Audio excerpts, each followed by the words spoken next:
My name's Rose Bennett, just another face in the crowd, or so it seems. At 28, I've carved out a niche for myself as a librarian in a quaint part of town. My days are typically filled with the rustle of pages, the quiet hum of people lost in stories, and the occasional chatter about books and authors. It's a peaceful, unremarkable existence that I cherish deeply. But there's a twist to my story that's known to only a few. I am, in fact, the daughter of Charles Harrington. Yes, the renowned magnate behind the colossal Harrington Enterprises. Despite this, I've always shied away from the glare of the media and the high society that comes with such a name. I chose my grandmother's surname, Bennett, a deliberate move to disconnect myself from the Harrington legacy and carve out my own path. Dad was surprisingly supportive, understanding my need for normalcy in a life that could easily have been anything but. Outside the library, I have a hidden passion that contrasts starkly with my quiet professional life: poker. Not just any casual game, but the high-stakes world of national and international tournaments. I'm not one to brag, but let's just say I've managed to collect quite a few trophies and accolades over the years. In the poker circles, I'm known for my skill and strategy, a reputation I've built independently of my father's influence.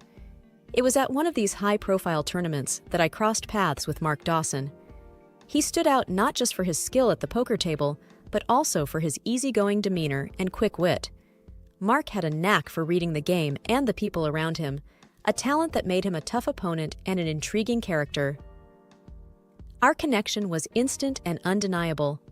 We found ourselves talking for hours, not just about poker, but about everything under the sun: our favorite books, the best local eateries, our dreams and aspirations.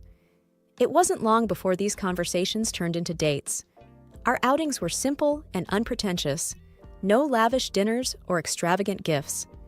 Just two people genuinely enjoying each other's company, often over a meal in some cozy diner.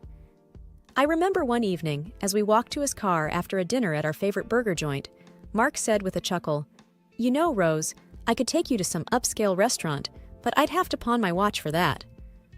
I laughed and replied, "And risk you checking the time every 2 minutes? No thanks. I'd rather have these easy moments than a night of pretense." That was the essence of our relationship: straightforward, genuine, with no need for frills or facades. It was a refreshing change from the world I was born into, a world where appearances often mattered more than reality. Little did I know that our simple, happy bubble was about to face its first real test.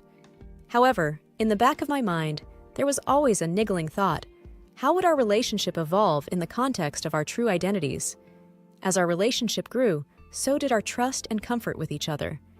It was a typical evening. We were lounging on my small apartment's couch, enjoying a quiet night in. The TV was playing some old sitcom, but our attention was more on each other than on the screen. Mark turned to me suddenly, a serious look in his eyes. "Rose, there's something I've been meaning to tell you," he said, turning off the TV. I sat up, feeling a knot in my stomach. "What's up? You're looking all serious. Did I forget to pay my half of the pizza again?" He chuckled, but his expression quickly sobered. "No, it's not about the pizza. It's about me, about who I am." I leaned in, curious. "Okay, spill it. You're not a secret agent or something, are you?" "No, nothing like that," he replied, taking a deep breath. "I haven't been completely honest with you about my financial situation. I'm actually, well, I'm quite wealthy." I blinked, taken aback. "Wealthy? Like buying a yacht for fun wealthy?" "Not exactly, but I made a significant amount of money through some savvy tech investments. I didn't tell you because I wanted to be sure you liked me for me, not my bank account." I laughed, the tension easing. "Mark, I've been dating you for months, and the most extravagant thing we've done is order extra cheese on our pizza. I think you're safe." He smiled, relieved. "I guess you're right. It's just been bugging me, keeping this from you." I took his hand, smiling. "Your secret's safe with me, but since we're on the topic of secrets, I have one too." Mark raised an eyebrow, intrigued. "Oh? Do tell." I took a deep breath, mirroring his earlier seriousness. "I'm not just a librarian. I'm actually the daughter of Charles Harrington. Yes, that Harrington." Mark's eyes widened. "The billionaire businessman? That's your dad?" I nodded. "Yep, but I've kept it under wraps. Took my grandma's surname and everything. I wanted a normal life, away from all that chaos. There was a moment of silence before Mark burst into laughter. So, we're both undercover millionaires pretending to live the simple life? I joined in the laughter, feeling a weight lift off my shoulders. Seems like it. We're quite the pair, aren't we? He grinned, pulling me into a hug. The best pair. I guess this means we can upgrade from extra cheese to gourmet toppings now. I playfully punched his arm. Don't push your luck. I might be a millionaire's daughter, but I still love my simple pleasures. After months of dating, the inevitable happened. Mark suggested I meet his parents. I wasn't particularly nervous at first. After all, I'd managed to handle my own family dramas pretty well. But then Mark dropped a bit of a bombshell. So, Rose, there's something you should know about my folks, he said one evening as we were planning our visit. I looked up from my phone, curious. Oh? What's up? Do they have a secret dungeon or something? Mark didn't smile at my joke. No, nothing like that. It's just, they're a bit old-fashioned. They have this thing against modern women who they think are just after money. I raised an eyebrow. And you think I'll come off as a gold digger? No, of course not. Mark rushed to clarify. It's just, they can be judgmental. I just want you to be prepared. I nodded, suddenly feeling a bit apprehensive. Well, that's going to be fun. Don't worry, I'll handle it. The day arrived, and we drove to his parents' house. It was a nice place, not too big, not too small. Mark had mentioned he bought it for them. They greeted us at the door, his mom, Linda, and his dad, George. The air was cordial, but there was a stiffness to it. Mom, Dad, this is Rose, Mark introduced me with a smile. Nice to meet you, I said, extending a hand. Linda gave me a once-over and shook my hand lightly. Welcome, Rose. Mark has told us a bit about you. Dinner was an experience. They served some exotic dishes I'd never seen before. Linda casually asked, Rose, do you know how to eat this? It's a bit complicated. I hesitated, feeling my cheeks warm. No, not really, but I'm always up for learning new things. Mark shot me a supportive glance, but said nothing. The conversation at the table was strained. George asked about my job, and I could see the disappointment in their eyes when I mentioned I was a librarian. A librarian, huh? Linda remarked. Must be a quiet job. It is, I replied, trying to keep my tone neutral. But I love it. Books have always been a passion of mine. The evening dragged on with more small talk and awkward silences. When we finally left, I let out a sigh of relief. In the car, Mark apologized. I'm really sorry about that, Rose. They can be tough to deal with. I shrugged, trying to brush it off. It's fine. It's not like I was expecting a warm and fuzzy welcome. Mark looked guilty. I just wish they'd give you a chance. You're amazing, and they're missing out on knowing that. I smiled at him, appreciative of his support. Thanks, Mark, but let's not worry about it too much. You can't choose your family, right? The dinner with Mark's parents was just the start. The next day, we were invited to brunch, a chance, as Mark put it, to smooth things over a bit. I wasn't holding my breath, but I agreed, thinking maybe it was just first meeting jitters on their part. We arrived to find a lavish spread on the table. Linda was bustling around the kitchen, and George was reading the newspaper. The air felt heavy, charged with an unspoken tension. Morning, I greeted them, trying to sound cheerful. Good morning, Rose, Linda replied with a tight smile. Hope you're hungry. The conversation started off with safe topics, the weather, a recent local event. But it wasn't long before Linda's curiosity got the better of her. So, Rose, she began, eyeing me over her coffee cup. Mark tells us you're into poker? I nodded. Yeah, I play in tournaments sometimes. It's more of a hobby, really. Linda's eyes widened, and she almost choked on her coffee. Like gambling? Mark jumped in. It's not gambling, Mom. It's a game of skill. Rose is very good at it. But Linda wasn't convinced. Sounds like gambling to me. I hope you're not planning to squander Mark's earnings on your hobby. I felt my cheeks burn, but I kept my voice even. I play with my own money, Mrs. Dawson. I've never been one to rely on others financially. There was an awkward pause before George chimed in, trying to change the subject. But the damage was done. The rest of the meal passed in uneasy silence. Later, in the living room, I noticed Linda furtively moving some items around. Her jewelry, I realized. She was hiding them, casting furtive glances my way.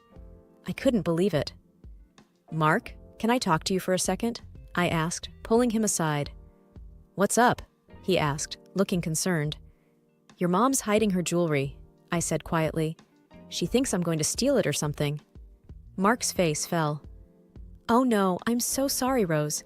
I can't believe she'd think that." I shrugged, feeling a mix of anger and sadness. "It's fine, I didn't expect this." The day ended with a heavy heart. On the drive back, Mark was apologetic. "I really thought they'd be more open-minded. I don't know what to say." "It's not your fault," I reassured him, though I couldn't help feeling hurt and judged. "Let's just give it some time. Maybe they'll come around."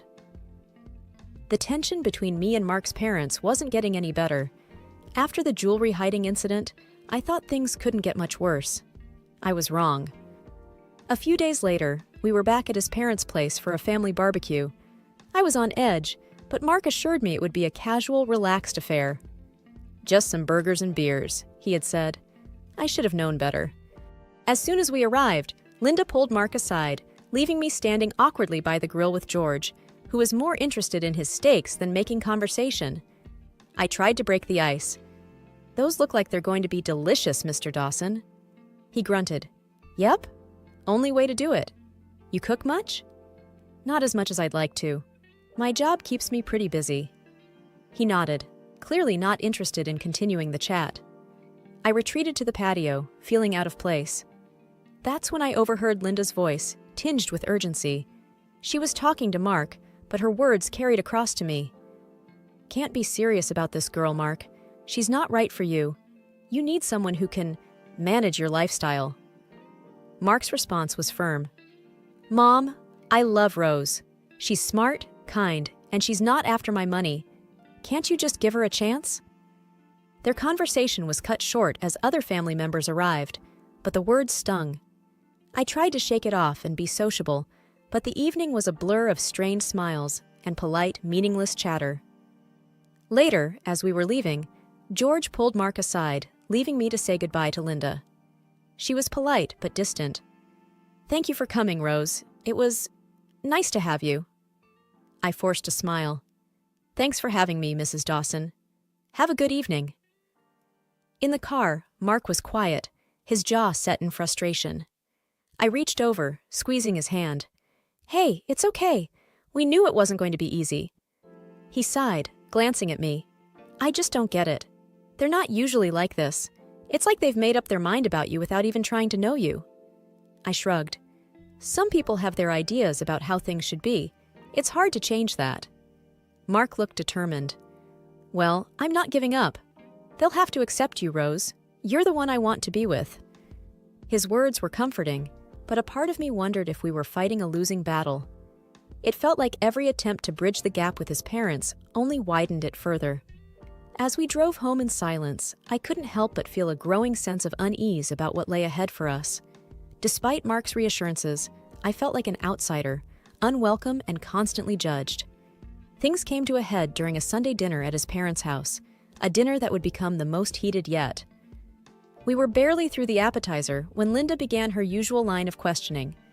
"So, Rose, Mark tells us you're still working at that library. Don't you aspire for something more substantial?" I clenched my fork, trying to keep my tone even. "I love my job, Mrs. Dawson. It's fulfilling, and I get to be surrounded by what I love. Books." "But surely you must think about the future," she pressed, "about being a suitable partner for Mark."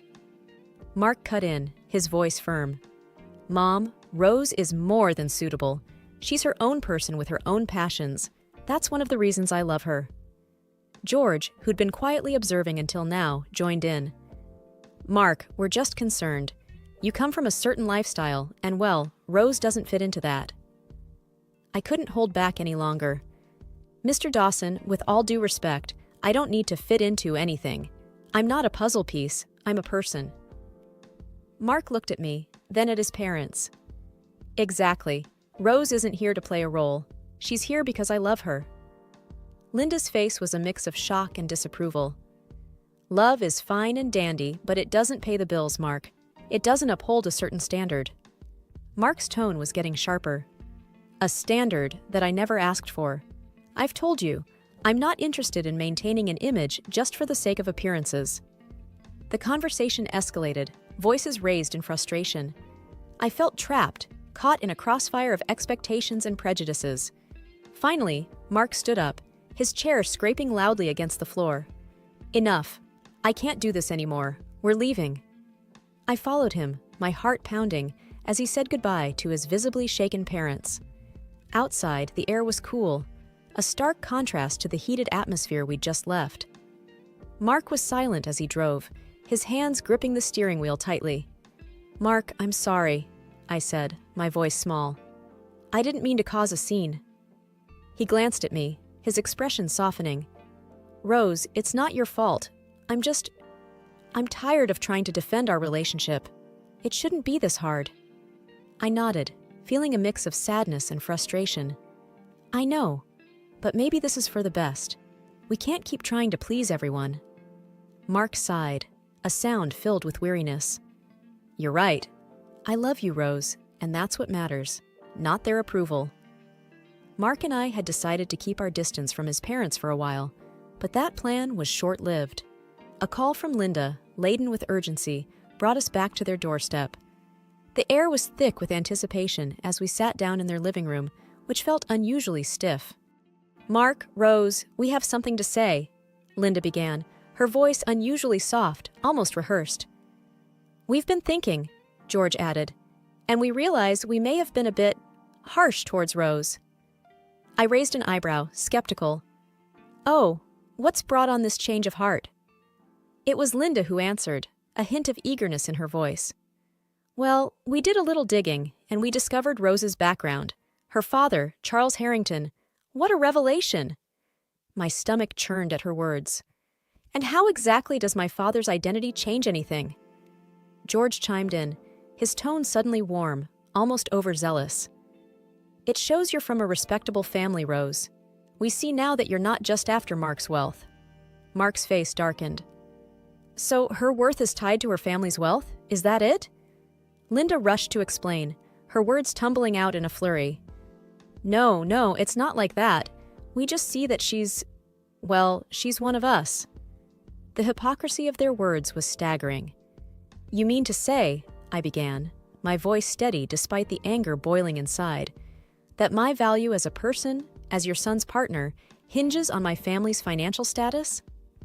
Mark stood up, his voice laced with disappointment. "This isn't right. You judged her without knowing her, and now you're welcoming her with open arms because of her family name. That's hypocritical." Linda looked taken aback, her facade slipping.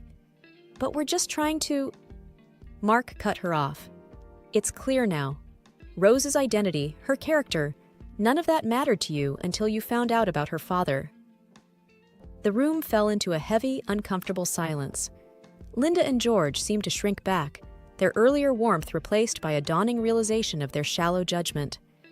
As we got up to leave, Linda's voice was a desperate whisper. "Please, Rose, Mark, can't we start over?" But it was too late. The charade of their sudden kindness only served to highlight the stark contrast with their previous disdain. As we walked out, I felt a strange mix of victory and sadness. Their acceptance, now offered so freely, felt hollow and insincere. In the car, Mark's grip on the steering wheel betrayed his frustration. "I'm so sorry, Rose. I never wanted you to go through this." I smiled weakly, looking out the window. "It's okay, Mark. It's not your fault. We saw their true colors, and that's enough for us to move forward, together." Driving away, the image of Linda and George's forced smiles and feigned warmth lingered in my mind. Their hypocrisy had drawn a clear line, one that Mark and I were unwilling to cross. In the aftermath of our last visit to Mark's parents, the air around us felt different, lighter, yet filled with a sense of resolution. We were sitting on our favorite bench in the park, a place that had become our haven for honest conversations and quiet reflection. Mark broke the silence. "I've been thinking, Rose. About us, my parents, everything."